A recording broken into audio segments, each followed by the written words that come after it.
We'll tease our upcoming guest. Very interesting lady. I do believe that our intrepid squad of researchers, Bobby and Steve, believe her to be a CIA plant. We'll find out. And they actually mean like they think she's a fern that the CIA bought to make their offices look more green. Maybe a peace lily. But she's a pretty interesting lady. Yes. We first met her at a publicity party for a book that she did. Yes. Yeah, I think Joe sent you guys in the separate email on Instagram with some of the photos. I haven't seen Which is positioned here on the desk. positioned professionally by yours coolly, right here, relentless. And the book is about that man on the cover. Yes. Who wrote the Chicken Soup for the Soul book. Correct. Probably one of the biggest best-selling books. Oh, look at that It's one. like a flashback to when we went to the book party. There we are posing in front of a step and repeat. Yes. Mitzi has done a lot of work in Ukraine. I believe dealing in trafficking, just sort of helping out citizens and young people in Ukraine. Yeah, which is nice Ukrainian spread there. Look at that, and that is the president. I wonder if it's his actual size. Don't think it's that far off, actually. You really see the Ukrainian in you in that photo. I can see the similarities between the two of you. Yeah, we look like brother and sister. Yeah. And this was not Mitzi's home. It was the home of a friend of hers. Right next to the Jeffersons' home. Very beautiful. Yes. And those are all the housewives who shared in their experiences what has made them relentless. Yes, which Housewives show are we talking on the Bravo? I think it's the Jersey one. Meghan King, I believe, was one of them. Danielle Staub was one. Then we had Bobby, Lindsay Lohan's mother and sister were both there. By my personal request. And so yeah, it was a fun night. They served some delish wine. And again, those Ukrainian delicacies were delish. All of the proceeds of her book are going toward Ukraine efforts. By the way, you're missing Ukrainian mukbang right here. You made me do that. I'm telling you, OnlyFans, think about it. All mukbang all the time. People would pay for this. So it does seem that she started a crowdfunding effort, DonorC.com Ukraine. Is it just me or does the president of Ukraine, look a little like Andy Levy in that photo? Only in that photo, just that face. Yeah. That sort of pursed, disappointed mouth. Yes. Ukraine is today the most heavily mined country in the world. So they are raising money for landmine clearing. Oh my God, what company does that? That seems like a dangerous job. I don't know. Proposing at a baseball game still seems more dangerous to me. All right. Do you remember what this was? What was this? Because I saved this from the party. Sunflower oil. Is that what it is? Yeah. Is that what Ukraine's known for, aside from other wonderful and lots of grains for some reason? But okay, so we got some Ukrainian sunflower oil. Okay, here. let me just do this one last plug here. The goal is $300,000 for this crowdfunding. It will keep a team of 18 women in the field for half a year. Oh. So I guess it's women who are clearing these landmines? We need to ask. You don't want to waste able-bodied men on such a thing. Women are expendable. She is also matching every dollar that's donated. No donation is too small, so check that out, DonorC.com/Ukraine. Now, can we start a fund to, once this war is over, send me to Chernobyl? I still really want to go. And Why? Fascinated. I love abandoned stuff. I love the history. Aren't your earlobes connected to your skull enough? Actually, they're not. Remember, I don't have earlobes. Okay. Aren't your lack of earlobes enough of a... I mean, seriously, you're going to go full Chernobyl on me. Yeah. She was obsessed with the series. Listen, you can't go half Chernobyl, am I right? I don't even know what that means. So yeah, Mitzi will be on in a little bit. We'll ask her all the questions, including her CIA connections. Yeah, Mitzi Perdue. As we've already stated, we gave a good amount of your intro already, Mitzi, so we could pick your brain as much as possible. War correspondent, author, got the latest bad boy right here on our desk. Late husband Frank Perdue recently gave the historic ring that he gave her. Sold it for $1.2 million. All of it went to humanitarian assistance in Ukraine. Goddamn, she's had some adventures there. Braver than I'll ever be. And not to mention, check out all of the amazing, life-changing nuggets Mr. Hansen has in her book on him called Relentless. I mean, really, I don't know if you remember. You might be a little too young, but when Chicken Soup for the Soul first came out, I sold the Bible all over the place. I would sit in the aisles of Barnes & Noble and just flip through those books and cry as a 12-year-old. Security picked her right up, Mitzi. Mitzi, hi. How are you doing? How are you? I'm excited to be on and excited about what you say I could talk about adventures. I'm ready to go. Thank you so much for joining us. For starters, tell us like a little bit about what we can get out of reading Relentless, because this guy really was sort of the king of advice, and we were able to actually see him live at your party via Skype for a little bit too, which is pretty cool. Like, what were some personal nuggets that you got? One of the things that I learned about him is, the title of the book is Relentless. Boy, was that guy relentless. And I'll give you one example, although I could give you 50. The book, Chicken Soup for the Soul, it sold 500 million copies. Ugh. But here's the relentless part. He went to 134 different publishers before even one would accept it. For almost a year and a half, he was just getting the steady barrage of no's that nobody would be interested in anything like that. It's very almost akin to J.K. Rowling, is that her name, the Harry Potter woman? Like, I believe everyone said no until eventually Scholastic finally said yes, and of course it gave them billions and billions of dollars for such a choice. Unbelievable. Well, I mean, you are a fascinating woman, but obviously, unfortunately, the top of the news most days, more than not, is the good, the bad, and the ugly that's going on in the Ukraine right now. I'm assuming you saw a little bit of all. What gave you hope? What shattered you? Tell us from your perspective what you saw and what you think about what's going on over there.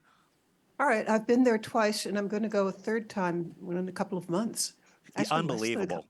You were far braver than I will ever be. Good Lord. Yeah, but guess what? I'm 82, and I don't have that much to lose if something goes wrong. So I can afford to be brave. I don't have like little ones depending on me or something. I feel the same way about myself. Yeah, but I'm still not going. But I mean, what inspired you? What was a little soul crushing? Tell us everything. Okay, I got to go. I'm a writer by trade, as you know from my book Relentless. And I had written an article on human trafficking in Ukraine. I'd interviewed a Ukrainian guy who was in this country telling about what was going on since the war. I wrote this article in Psychology Today, and miracle, a guy in Ukraine, the head of the Kyiv Region Police, read it. And he invited me to come as the guest of the Kyiv Region Police to see for myself what I had written about. And 10 days later, I'm in Ukraine. 10 days and one night later, I'm in a bomb shelter. Oh, my God. I like how close were you? Did you ever really, I mean, I'm assuming you're in a bomb shelter. Of course, you felt probably like you were in big trouble a lot of the time you were there. I mean, it doesn't sound like there was any safe areas. It didn't feel like really big trouble because Kyiv is a city of several million, and if a rocket hit, it could kill 5 or 10 people. But I think I was calculating that my chances were pretty good out of so many. Plus, bomb shelters really are pretty safe unless there's a direct hit on top of it, because when there's an explosion, the explosive stuff tends to go sideways. And if you're below the surface of the ground, you're probably going to do okay. So I would say a third of the interviews that I did, and I've had 20 stories published, I would say a third of the interviews were conducted in bomb shelters, because I was in cities and areas where you could look on that. While I was there, I got to see that if you had a smartphone and you had the right program, I'm holding my hand up to pretend that it's a smartphone. I could look at the smartphone and see which rockets were heading towards. Oh, my God. That's unbelievable. And they would also use their smartphones, too, to see where the Russians were, oftentimes, like, pretending like they were interested in dating them or stuff like that. Yes. Morons. All of this, like, phone tracking, find my phone, location, sort of establishing apps. It's technology now. There's never been a war fought like this with technology as developed. No, it's completely astonishing. But you know, one of the interviews I had, you mentioned the good, the bad, and the ugly. I've got one story that has them all. And I was doing a story about what it's like to go to school during a war. And as I was driving with the policewoman towards the Indiversal School where it has 300 students. Okay, I'm driving there, and Irina, the lady who's driving with me, well, she's my escort. You know, she's looking at her iPhone, and again, my hand is an iPhone, and she could point out 40 like little dots heading right towards Kiev, which is the city where we were. And you know, Wow. that's pretty creepy. So that's the bad. We get to Jesus. we get to the school. 150 of the students were virtual students. They didn't actually attend school. But when we got there were only 75 because 75 had been caught in a subway on their way to school. And one of the bombs, one of the rockets, had hit a power station and the lights, all power was gone. And so here are 75 kids stuck underground in a subway, no light, no heat, no communication. Isn't that creepy? Oh my God! And you mentioned human trafficking. You know, the thousands, quite literally thousands of war crimes that Putin's been accused of. The one that they're really going after is the actual abduction, kidnapping of thousands of Ukrainian kids that are being sent to re-education camps and then meant to be adopted by Russians, despite having their parents still be very much alive. I mean, this is by definition genocide. It's also replenishing a Russian population that is drinking itself to death and not reproducing, too. So there's two things in there. How much of that did you hear about? Did you get any firsthand accounts? Did you see ways that we're trying to stop it? I totally saw all of the above. In fact, I even give talks on this because I got to interview people who escaped from this, kids who escaped from it. Oh, I mean, and here's some news that I don't think is widely known, but I think I'd stake my life on the truth of it. I was asking General Nebitov, the guy who invited me to see for myself. I said I had read that about Ukrainian children being abducted, and I had heard the figure 100,000. What you hear in the press today is 15,000. I said, are we sure? You know, what are the figures? Who do you believe? And he said, we in the police, one of the things that we do is we're collecting war crimes information. We have very good records of at least 100,000 who have been abducted. And here's what they do. The Russians go into, let's say, an orphanage, and they'll tell the person who runs the orphanage, turn all the kids over to us, or we'll see to it that those kids don't get food. Or they'll say kids have been at a summer camp. They simply take the kids from the summer camp and take them off to Russia, never to return. But I'm now ready to believe that it's 200,000. It's not the 15,000 or so that you hear people talk about. I mean, General Nebitov says we have very, very good records of all. It is. It's hard to believe in the 21st century that something like that is happening. And yeah, I'm going to go out on a limb and say Putin's not a great guy. Yeah, no. And you can. I'm going to say that. I'm standing on that hill. Noted. You are doing a lot. Proceeds of your book, the proceeds from that ring that sold at auction, is going to Ukraine. And your latest effort is donorseed.com/Ukraine to raise money for landmine clearing. Can you tell us a little bit about that? Yeah, that's got to be an issue. Yeah, landmines are possible. I guess you can't really easily measure what the most evil thing that Putin's doing, but he has machines that can shoot off into the air like 3,700 landmines at a time, and they can shoot like 10 miles away. And what they're going to do is they're going to keep, say if they're fired at, let's say, agricultural land, that farmer can't farm his land until it's cleared. It might be 10 years before he can farm again. 10% of Ukraine's agricultural land right now can't be farmed because of landmines. But even worse, they go after children. The Russian invaders go after children. I've seen this.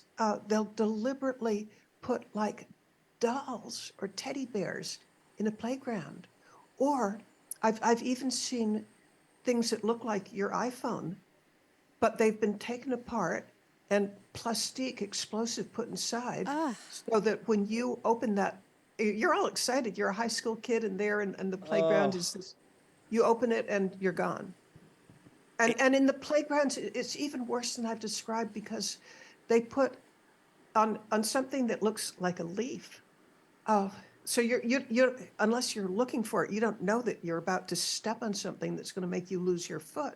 But it's designed not to kill a kid, but to have the child maimed for life so that the parents can't either be fighting the war or being part of the economy. I mean, they take out an adult at the same time that they're maiming a child for life. oh my God. It is, gee, it's hard to, it's unbelievable. Are It's you cartoonish. on a host of antidepressants? Because I would need all the help after seeing everything you've seen. How do you deal? Okay, honest. Yeah. Nobody's ever asked me this, but I'll go and be honest and tell you. I figure I'm no good to anybody if I let myself just be done in by this. And I've seen stories and talked with people that I that you can hardly believe. So here's what I do. When I'm starting to feel overwhelmed, YouTube. YouTube has all these wonderful animal stories, like beautiful, cute little baby deer. And I Bill likes just, that. Choir preaching. Oh, yeah. Oh, yeah. yeah, I'm completely into respite and maybe even escapism because there's just I don't want I've got to be around to fight another day and I intend to. So I put myself on a diet of how much of this stuff that I can allow myself to remember. And then I start thinking, good Lord, what a weak stick I am because I can escape. What if you're there and you Yeah. can't escape? Well, I like the animal videos, but speaking of diets, what Joanne does is she likes to watch hot people eating on YouTube, and I am not even remotely kidding. The That is videos- what she watches. It's called Yes. mukbang. It translates, it's Korean, it translates to broadcast eating. And it's people taste testing food, eating the latest fast food item, whatever their sort of vibe might be. But I find it comforting. And I find her to be mentally ill, but I mean, to it's apples Mitzi's- oranges. To Mitzi's point, it's whatever you need for a little bit of escapism, some comfort. So that you can then go and fight the good fight. Bill, it allows me to come here and do this show every day. You know what? She's not wrong. Okay, we're kindred souls because something that do I dare admit this? Yeah. Do it.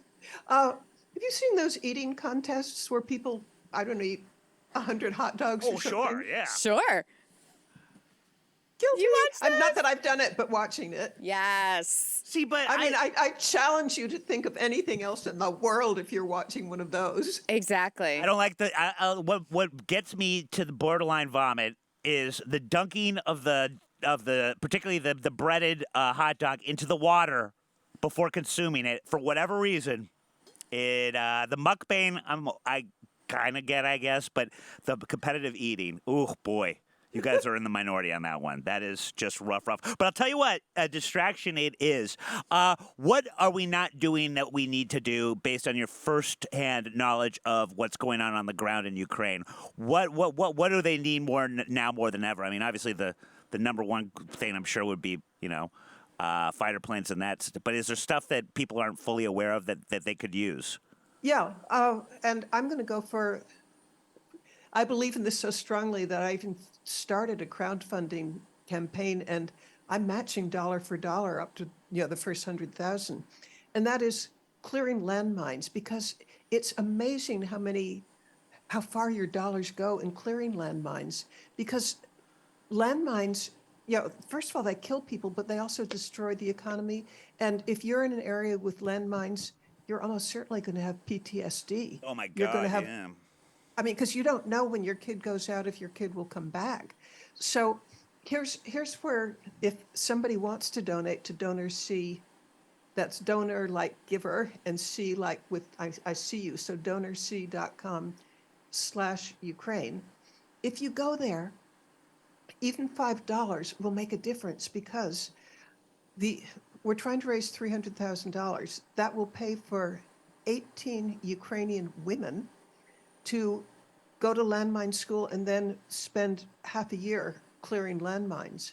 And every landmine that's cleared is some child who isn't going to lose a foot, or some parent who's not going to be heartbroken for the rest of their life because their child has a lifelong injury. So the amount of good you can do with small amounts of money is staggering.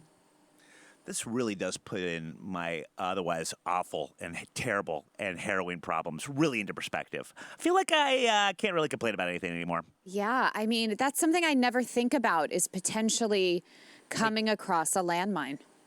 Maybe you should. Maybe And you by should. the way, I have photographs. They weren't taken by me, but they were taken by friends of how just devious these things are. Because say you're walking along an area that you're familiar with, you're comfortable, maybe it's a park or something, and there's this little thread-like thing between two trees, and you don't even see it because you're not looking for it. You walk past and it's going to trip a bomb that's going to kill you.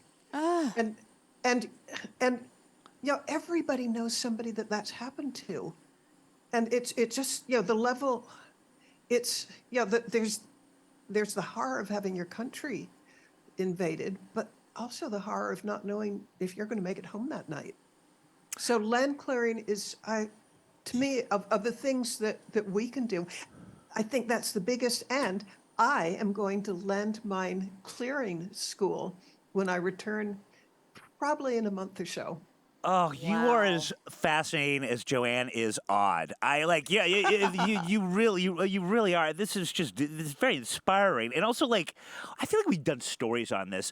How much is it? Are they doing with regards to? And I know sometimes you can train rats to do this stuff. Forget about dogs. But is there any type of money going into actual animal training for these things? Absolutely. Oh, and to prepare for going to landmine school, landmine clearing school, I've actually visited the Fairfax Bomb Squad in Fairfax, Virginia, the Oh my Fairfax God. County. And dogs are just amazing. If there's a bomb in, let's say, a shopping center, that dog is trained to be able to distinguish 6,000 different components, chemical components that might mean an explosive. So my recommendation to anybody who wants to plant a bomb somewhere, don't do it, because those dogs can find you. Yeah. I love it. And it's good for me, too, because I've found through extensive research that you can be a bomb-sniffing dog or you can be a drug-sniffing dog, but you can't be both. And the airport's pretty much just got bomb-sniffing dogs these days for obvious terrorist reasons. And it's great for people that want to smuggle drugs. I think it's win-win. I had no idea. I had me no idea. neither. I'm just guessing. By the way, I want to give a plug for DonorC.com/Ukraine. One of the things that I'm going to be doing is I'm going to be giving like 2-minute weekly updates on the kinds of things that I'm discovering. And there are robots, there are robot dogs that can have like X-ray vision or heat vision. I mean, there are these super robots that can just do fantastic things, or drones that will fly over a field and detect even buried mines. There's fabulous We technology gotta get that's. footage of that. That's amazing. Well, I'm going to get the footage because nanner. I'm going to my mine clearing school, and I'm going to get footage of it. We would love to have you back as soon as you are ready and have got the full report, because this is just absolutely fascinating and really puts our miserable lives in perspective. But listen, Mitzi, before we let you go, once again, just give us all of your plugs where people can help, all that good stuff. Okay, there are two ways that you can help, and either way will really matter. Easiest, go to Amazon and buy Relentless by Mitzi Perdue. Yes. Because every penny I make from that, and it's, by the way, it's won 10 national awards, so it's a good book on a really good subject. All the royalties of that will go to Ukraine. Then if you'll go to DonorC.com/Ukraine, you'll be really helping very directly with mine clearing. And if in the comment section, if you write a comment, which people have been doing, I will answer you. And I love to talk with the people who care about these things. Look what I saved from your party. What is this right here? Remember this? Oh, okay. Yeah, there's something else you can do. Go to Amazon and buy products from Ukraine. For example, that oil Ukraine is very big in exporting sunflower oil. So look for Ukrainian sunflower oil. Or something that I'm doing all the time, buy Ukrainian tea. There's a company called Lavara, Lovera. So just if you look for Ukrainian tea, anything to support their economy, because I mean, they've got to live, and that means they've got to sell their products, and Amazon is a way of doing it. Yeah, very smart. You should eat Ukrainian food on YouTube. All proceeds go to help them. I'm not, yeah, maybe. I'm not against it. I didn't think she would be. Well, I can't thank you enough. Hopefully, we will see you very soon. Please, we would love to book you again once you're done with the school, because that's just fascinating. Thank you, Mitzi. It was a joy to be with you, and I look forward to the next. Wonderful. Thank you again. Have a great one. And safe travels. I really got to start doing something with my life. She is as good as I am. I know. Waste. We do so little. I know. I blame you.